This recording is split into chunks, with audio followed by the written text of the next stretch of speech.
Assalamualaikum warahmatullahi wabarakatuh. Alhamdulillah wassalatu wassalamu ala rasulillah wa ala alihi wa ashabihi wa mawalah.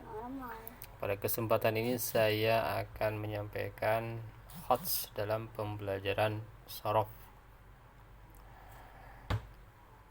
Sebelum kepada khads, saya ingin menyampaikan bahwa jenis-jenis silabus pembelajaran bahasa Arab itu termasuk kurikulum, termasuk perencanaan ada 10.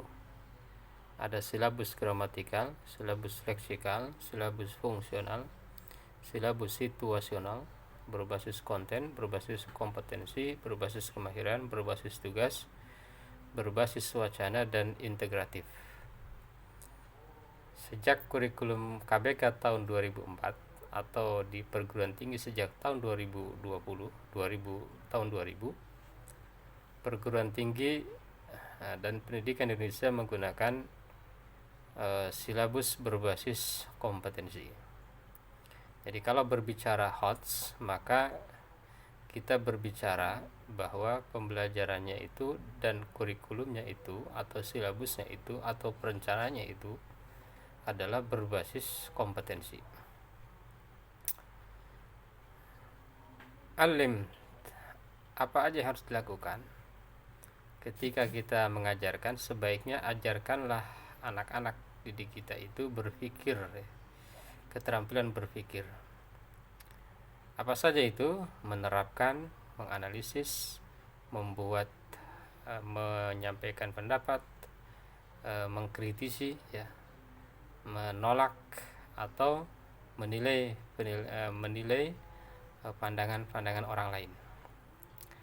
HOTS itu menurut sejarahnya adalah dari taksonomi Bloom, di mana taksonomi Bloom itu lahir tahun 1965, kemudian tahun 2001 direvisi menjadi sama-sama 6, tetapi ada perubahan. Dari mulai remember yang tadinya menggunakan kata benda kemudian menjadi kata kerja, dari mulai remember sampai menjadi create. Posisinya khot itu di mana? Sahabat-sahabat, posisi khot itu areanya itu berada pada C4 sampai dengan C6. Ya. C4 sampai dengan C6. Sebagian kalangan cukup itu, tetapi ada kalangan lain mengatakan bahwa tidak cukup hanya C4 sampai dengan C6. C4 dan C6 dari sisi dimensi proses kognitif, dari sisi dimensi pengetahuannya, dia harus berada pada posisi konseptual, prosedural, dan metakognitif. Jadi kalau sifatnya masih faktual, maka tidak bisa dikategorikan HOTS. Ada juga yang berpandangan lebih ekstrim lagi, bahwa yang namanya HOT itu adalah C4 sampai C6 yang sudah metakognitif. Jadi kalau masih faktual, konseptual, prosedural, itu belum bisa dikategorikan HOTS. Ada beberapa pembagian mengenai HOT dan non-HOT. Ada yang menyebutkan taksonomi Bloom aspek kognitif ini ada 3, yakni ada LOTS, ada MOTS, dan ada HOTS. Ada juga yang membaginya cukup 2, ada HOTS dan ada LOTS.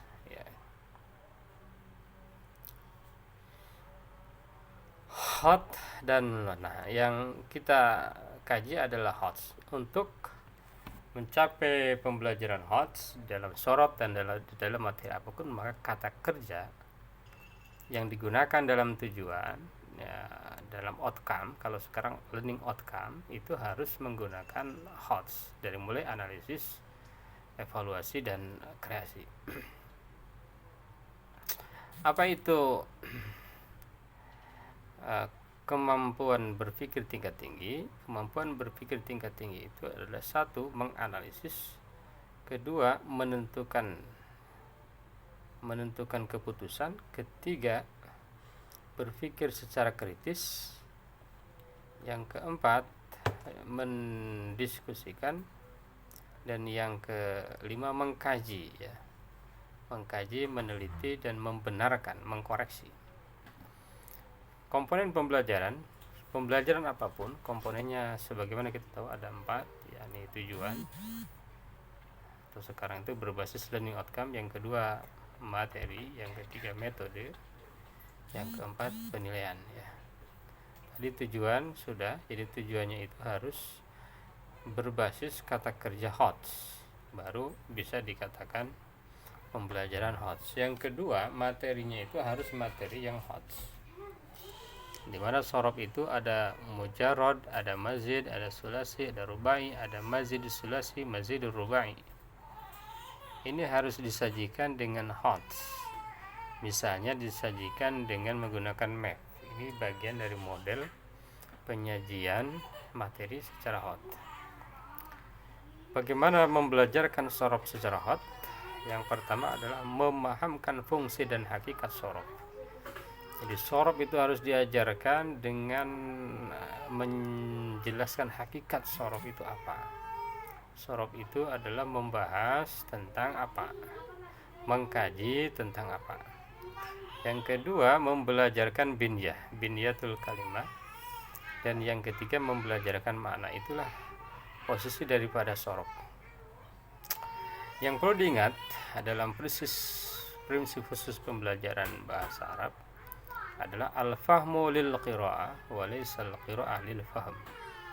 Belajar bahasa Arab itu adalah faham untuk bisa membaca, bukan membaca untuk bisa paham. Di dalam pembelajaran bahasa Arab termasuk sorob ada 2 sistem. Yang pertama all-in-one system, yang kedua nazariyatul furu', nazariyatul wahdah dan nazariyatul furu'.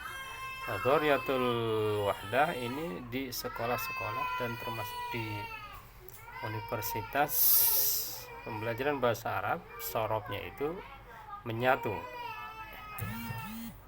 inklusif ya, inklusif. Kalau nazariyatul furu' ini ada di pesantren-pesantren dan PBA ya. Binyah yang diajarkan dalam sorob ini materinya agar menjadi materi-materi yang hot, itu harus materi-materi yang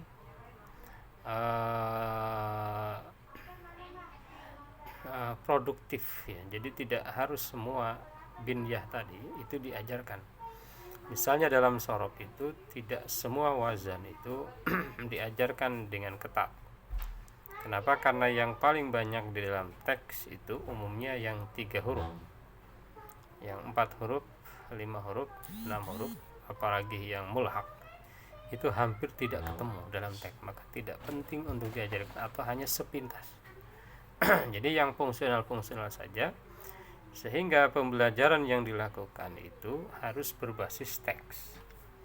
Jadi kita sajikan teksnya, lalu dianalisis binyah, lalu dianalisis makna. Kita sajikan percakapan, dianalisis binyah dan dianalisis makna. Strategi dan metode pembelajaran sorob ya.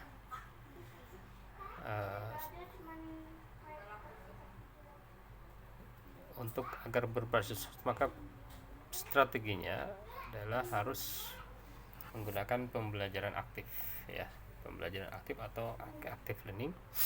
Dan untuk bahasa Arab sebetulnya bisa menggabungkan 2 ya. Yang satu yang MKPBA, metode khusus pembelajaran bahasa asing ya.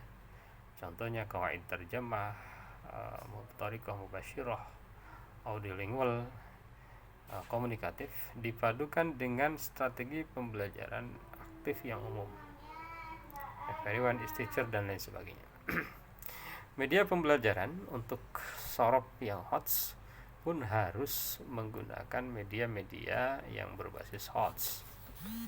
Ini semacam penelitian kecil-kecilan yang dilakukan oleh peneliti di PBA di UIN Jakarta ya, satu kelas bahasa Arab. Ketika ditawarkan, ditanyakan menurut Anda aplikasi apa yang paling efektif dalam PJJ bahasa Arab, 32,7% itu adalah WA Group. Kenapa WA Group? Karena cenderung murah ya, simple. Yang kedua adalah Google Classroom. Google Classroom juga dipandang simple ya, saya gunakan itu. Yang ketiga YouTube, saya gunakan YouTube karena YouTube memiliki kelebihan-kelebihan. Kalau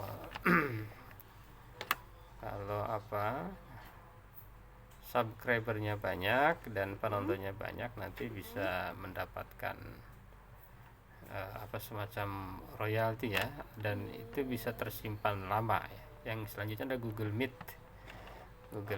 Selanjutnya adalah e-learning VBA. E-learning VBA ini kurang diminati karena dianggap ribet penggunaannya ya, harus ganti-ganti aplikasi. Dan yang paling terakhir adalah Zoom dianggap merepotkan karena menghabiskan kuota ya. Selain media, soal-soal dalam pembelajaran Sora pun ya harus hot ya. Jadi harus berpikir kritis, berpikir kreatif, memecahkan masalah, membuat keputusan. Soal-soal hot ini dilakukan dengan pedomannya adalah soal sesuai indikator, tidak mengandung unsur syarat, soal menggunakan stimulus yang menarik, soal menggunakan stimulus yang kontekstual, soal mengukur level kognitif penelaran, menganalisis, mengevaluasi, mencipta, jawaban bersifat tersirat pada stimulus, pilihan jawaban homogen dan logis, setiap soal hanya satu jawaban yang benar. Nah, ini baru bisa dikatakan pembelajaran Sorop ini sudah menggunakan HOTS. Jadi ada syarat ya, ada beberapa syarat. Satu, tujuan yang dikembangkannya harus levelnya itu level HOTS. Yang kedua, materi yang dikembangkan harus HOTS, yang mengajak untuk berpikir tingkat tinggi. Yang ketiga, strateginya juga harus strategi yang aktif, jangan strategi yang pasif. Media yang memungkinkan mahasiswa atau siswa berhadapan menemukan aneka sumber. Dan yang terakhir, penilaian yang dilakukan harus juga berbasis HOT. Tidak ada gunanya pembelajaran HOT kalau penilaiannya juga tidak HOT. Saya kira itu latihan kedua sebelum tampil pada hari Rabu tanggal 20 Mei 2020. Terima kasih sahabat-sahabat. Kritik dan saran boleh disampaikan. Wassalamualaikum warahmatullahi wabarakatuh.